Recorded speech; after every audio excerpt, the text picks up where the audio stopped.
لله الحمد لله وحده والصلاة والسلام على من لا نبي بعده اما بعد فاعوذ بالله من الشيطان الرجيم بسم الله الرحمن الرحيم لا إله إلا هو يحيي ويميت ربكم ورب آبائكم الأولين بل هم في شك يلعبون فارتقب يوم تأتي السماء بدخان مبين يغشى الناس هذا عذاب علیم۔ کوئی بندگی کے لائق نہیں سوائے اس کے جو زندگی دیتا ہے اور مارتا ہے۔ تمہارا رب ہے اور تمہارے ان باپ دادوں کا بھی رب ہے جو پہلے گزر گئے ہیں، بلکہ وہ شک میں مگن کھیل کود میں مشغول ہیں۔ سو انتظار کر اس دن کا جب آسمان سے ایک عبرت آموز دھواں ظاہر ہو جو ڈھانپ لے لوگوں کو، یہ ہے دردناک عذاب۔ آج ہماری سورہ الدخان کی آیہ مبارکہ 11 تک کی تلاوت و ترجمہ کا شرف نصیب ہوا۔ سامعین، یہاں پہ آج ہمارے درس مبارک کا آغاز اللہ کی توحید سے ہو رہا ہے۔ گزشتہ ایک درس میں نے یہ بات عرض کی تھی کہ اللہ کا وحدہ لا شریک ہونا، اس کی توحید، اس کی وحدانیت، یہ ایک ایسا عقیدہ اور نظریہ ہے جو سارے انبیاء اور رسولوں کے درمیان مشترک رہا ہے۔ اس لیے اللہ کی توحید، اللہ کی وحدانیت، اس کا درس اللہ کے تمام انبیاء، رسول، تمام اولیاء کاملین، صحابہ کرام، تمام اہل بیت، تمام مفسرین محدثین اس کا درس دیتے گئے۔ سید الاولیاء حضرت سیدنا شیخ عبد القادر جیلانی البغدادی رحمۃ اللہ علیہ تعالی، آپ کا جو آخری کلمہ مبارک ہے، جب آپ کا وصال شریف ہو رہا تھا تو آپ کے آخری کلمات یہ تھے، علیکم بالتوحید، علیکم بالتوحید، علیکم بالتوحید۔ اے میرے ماننے والوں، تم پر اللہ کی توحید فرض ہے، فرض ہے، فرض ہے۔ اللہ کا وحدہ لا شریک ماننا، پہلی چیز لا الہ الا ہوا۔ پھر اس وحدہ لا شریک کی صفات کا ذکر کیا اللہ تعالیٰ نے، فرمایا یحیی و یمیت، اللہ ہی ہے جو لوگوں کو مارتا بھی ہے اور اللہ ہی ہے جو لوگوں کو زندگی عطا فرماتا ہے۔ اب یہ کفار مکہ کے ایک سوال کا جواب تھا، کفار مکہ کے ایک اعتراض کو دور کرنا تھا، اور وہ بات یہ تھی اور ان کا عقیدہ اور نظریہ یہ تھا، نعوذ باللہ، کہ جو ان کے بت ہیں وہ زندہ بھی کر لیتے ہیں اور ان کے جو بت ہیں وہ مار بھی لیتے ہیں۔ الیاذ باللہ، استغفر اللہ۔ اللہ نے فرمایا تمہارے بت تو اتنے بے بس اور اتنے نالائق ہیں، اور ان کی بے بسی کا عالم یہ ہے وہ تو اپنے اوپر بیٹھنے والی مکھی کو اپنے آپ سے دور نہیں کر سکتے۔ بہت پرانا درس یہ آپ سن چکے ہیں اس موضوع پر، اس لیے میں اس کی تفصیل میں نہیں جا رہا۔ فرمایا اگر ان پہ ایک ذباب بیٹھ جائے، مکھی بیٹھ جائے، تو یہ تو اپنے آپ سے مکھی دور کرنے کے قابل نہیں ہیں، تو تم سے دکھوں اور مصیبتوں اور تکلیفوں کو دور کیسے کریں گے؟ یہ اللہ وحدہ لا شریک ہے جو تمہاری تکلیفوں کو بھی دور کرتا ہے، تمہاری مصیبتوں کو بھی دور کرتا ہے۔ اللہ تعالیٰ قرآن میں فرماتا ہے کہ میرا بندہ مجھے جب پکارتا ہے، جب صدا لگاتا ہے، انی اجیب دعوت الداعی اذا دعان، فرمایا میرا بندہ جب مجھے تکلیف میں پکارتا ہے میں اس کی دعاؤں کو سنتا ہوں۔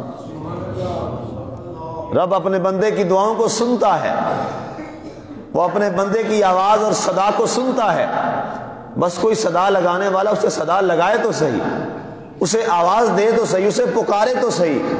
فرمایا جب بھی کبھی کسی نے ہمارے در پہ دستک دی اور آواز لگائی اور ہمیں پکارا تو فرمایا ہم نے اس کی آواز پر اس کو آگے جواب دیا۔ یہ اللہ کی کرم فرمائی ہے، یہ اس کی محبت ہے اپنے بندوں کے ساتھ۔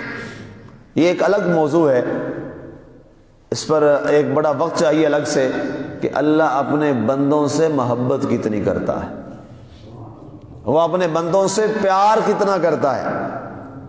یہ تو مسلمان ہے، مسلمان اگر مسلمان بن جائے اور مسلمان کا عمل مسلمان والا ہو جائے، اس کا تو معاملہ ہی اور ہے، وہ تو اپنے نام ماننے والوں کو بھی کبھی مایوس نہیں لٹاتا۔ اس کی بارگاہ میں کوئی صدا لے کر آئے تو صحیح۔ حضرت ابراہیم علیہ السلام کا ایک واقعہ اسرائیلیات میں بیان کیا جاتا ہے۔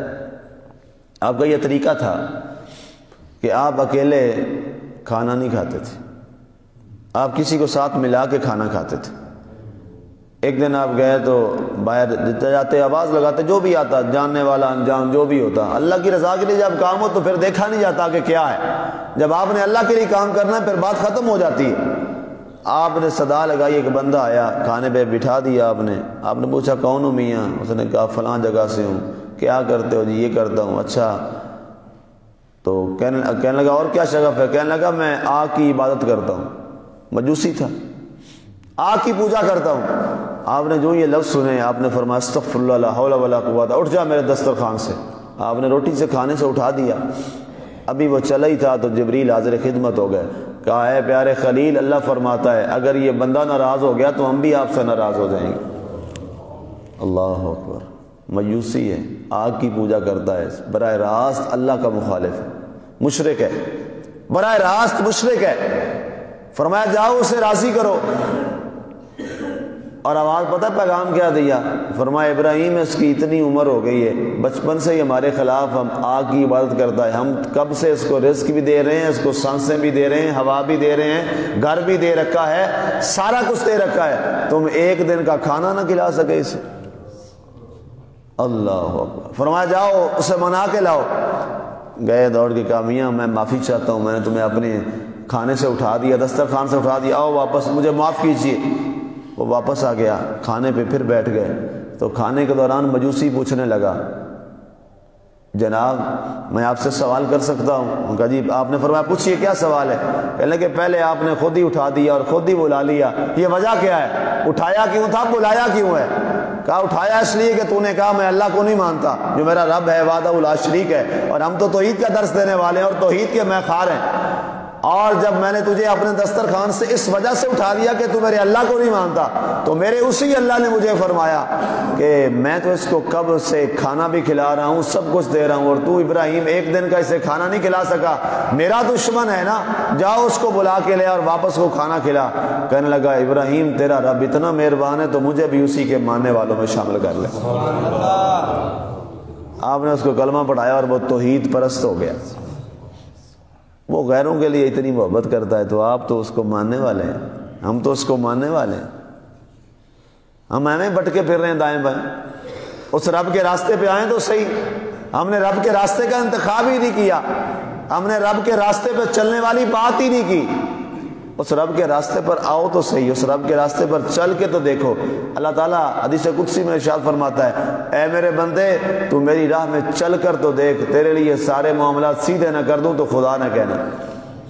فرمایا میرے لیے تکلیفیں برداشت کر کے تو دیکھ، سارے جہاں کی آسانیاں تیرے دروازے پر نہ رکھ دوں تو پھر خدا نہ کہنا۔ اور فرمایا میرے لیے ایک دفعہ کہیں رسوا ہو کر تو دیکھ، سارے جہاں میں تیری عزتیں بلند نہ کر دوں تو خدا نہ کہنا۔ آج ہم کسی کے لیے رسوا ہوں تو رسوائی ملتی ہے، رب کے لیے تکلیف ہو تو فرمایا عزتوں سے مالا مال کر دیتا۔ لا الہ الا ہوا یحیی و یمیت، فرمایا وہ زندہ بھی کرتا ہے، وہ موت بھی دیتا ہے، یہ رب کے قبضہ قدرت میں ہے۔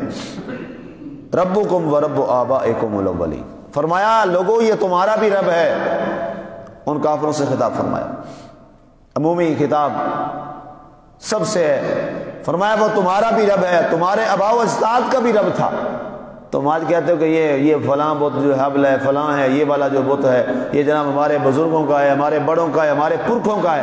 فرمایا وہ بھی گمراہ تھے، تم بھی گمراہ ہو گئے، تمہارا رب بھی وہی اللہ ہے اور تمہارے آباء و اجداد کا رب بھی وہی اللہ تھا۔ بل ہم فی شک یلعبون، یہ لوگ شک میں پڑ گئے، اللہ کی وحدانیت کو بھول گئے، اور یلعبون کھیل کود میں، دنیا کی کھیل کود تماشوں میں پڑ گئے۔ سامعین یہ دنیا کا کھیل تماشا بڑا عجیب ہے، دنیا کا کھیل تماشے کا جو کھلاڑی ہے اسے ہمیشہ شکست ہوئی ہے، اسے کبھی زندگی میں فتح نصیب نہیں ہوئی۔ وہ جب بھی آیا ہے دنیا میں، دنیا کے اندر کھیل کود کرنے والا اور دنیا کا کھلاڑی، ہمیشہ دنیا سے رسوا ہو کے گیا ہے، لیکن وہ شخص جس نے اللہ اور اللہ کے رسول کا مجاہد اور سپاہی بنا، اللہ نے اس کو ہمیشہ عزتوں سے نوازا۔ یہ رب کا اعلان ہے اور رب کا فرمان ہے، یہ اللہ تعالیٰ کا کرم ہے۔ حضرت سیدنا غوث اعظم رضی اللہ تعالیٰ عنہ کی آپ کی شخصیت کے مثال، ربیع الثانی اس لیے میں آپ کا مثال دے رہا ہوں، کرنا ہزاروں مثالیں ہیں، بے پناہ ایسی شخصیات ہیں، ان کی مثالیں ہیں۔ تو آپ رضی اللہ تعالیٰ عنہ ایک مرد درویش تھے، مرد فقیر تھے، اللہ سے لو اور تعلق لگایا ہوا تھا، اور آپ واعظ نہیں فرماتے تھے۔ اب کی سیرت کا ایک چیپٹر یہ بھی ہے، آپ نہ پڑھ لیا آپ نے سب کچھ، آپ واعظ نہیں فرماتے تھے، واعظ نہیں فرماتے تھے کہ میں واعظ کیوں کروں، پہلے یہ ہو، پہلے یہ، میں اتنا کہیں کوئی کمی کوتاہی نہ رہ جائے۔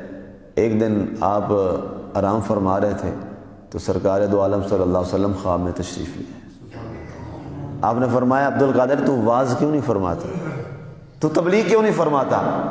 آپ نے عرض کی یا رسول اللہ صلی اللہ علیہ وآلہ وسلم کمیاں ہیں، کوتاہیاں ہیں، اس لیے نہیں فرماتا۔ فرمایا نہیں، ہمارا پیغام ہے لوگوں میں جاؤ بیان کرو۔ اور یہ فرمایا آپ نے یہ عربی لوگ ہیں، میں عجمی آدمی ہوں، تو عربیوں کے سامنے عجمی کا خطاب کرنا کوئی یہ چھوٹی بات تو نہیں ہے۔ آپ نے فرمایا عبد القادر منہ کھولو، آپ نے اپنا دان مبارک کھولا، آپ نے 7 بار سرکار نے اپنا لعاب دان سرکار غوث پاک کے منہ میں ڈال دی۔ فرمایا جاؤ عبد القادر، اب عربی ہو یا عربیوں کا بھی عربی ہو، فرمایا جاؤ خطاب کرو لوگوں میں۔ بڑے بڑے جو بلاغار فصحا ہیں، عربی جو فصحا اور بڑے بڑے لوگ ہیں، وہ آپ کے قدموں کے سامنے نچھاور ہو جائیں گے۔ اس کے بعد آپ فرماتے ہیں کہ سرکار کا کرم ہوا، اچانک میں پھر سو گیا تو پھر خواب میں میرے بابا حضرت علی مرتضیٰ شیر خدا تشریف لے۔ آپ نے یہی بات فرمایا عبد القادر واعظ کیوں نہیں کرتے؟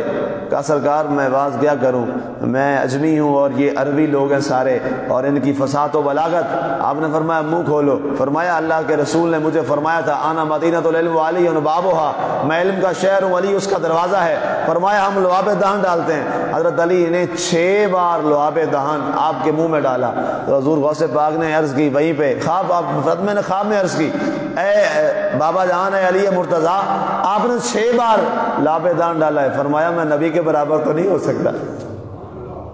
اب اندازہ کیجئے معاملے خواب کے ہیں، لیکن علی جانتے ہیں پہلے خواب میں کون آیا ہے اور کتنی دفعہ لعاب دہن ڈال کے گیا۔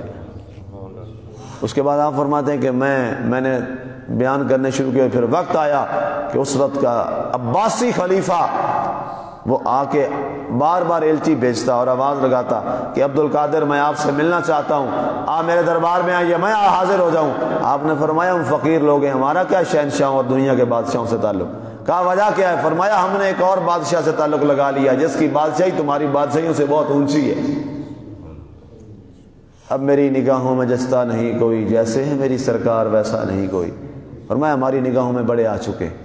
تو یہ فرمایا گیا یہ لوگ دنیا کے کھلاڑیوں میں پڑ گئے اور رسوائی کے سوا ان کے پاس کچھ نہ بچا۔ فرمایا فرتقب یوم تأتی السماء بدخان مبین، فرمایا اس دن کا انتظار کرو جب آسمان سے عبرت آموز دھواں ظاہر ہوگا، یہ قرب قیامت کی نشانی ہے۔ سرکار نے فرمایا اچانک آسمان پر دھواں چھا جائے گا اور جو مومن ہوں گے ان کو فرمایا زکام لگ جائے گا، یہ حدیث پاک۔ سرکار نے فرمایا انہیں زکام کی صورت میں یہ لگ جائے گا، اور جو کافر ہوں گے وہ دھواں ان کے منہوں سے نکل کر ان کے کانوں سے ایسے نکلے گا جیسے ان کے کانوں سے زہر پھٹ رہا ہے۔ فرمایا یہ قیامت کی نشانیوں میں سے ایک نشانی ہوگی۔ فرمایا پورے آسمان پر دھواں چھا جائے گا۔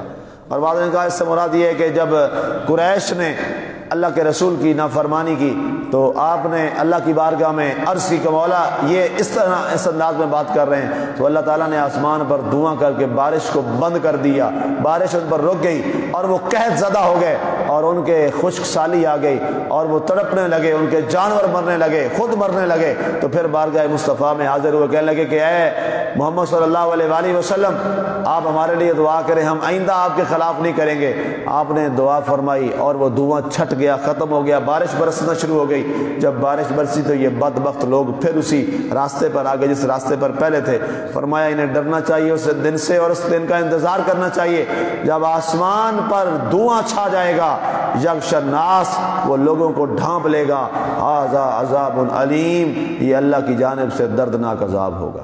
یہ عذاب کی کیفیت ہے۔ آج یہ سارے جو آج کل ہمارے یہاں یہ کرونا کی وبا ہے اور یہ ساری چیزیں ہیں، یہ عذاب ہیں، یہ اللہ کی جانب سے آزمائشیں ہیں، اللہ کی جانب سے یہ الارمنگ ایک میسج ہے پوری دنیا کے لیے۔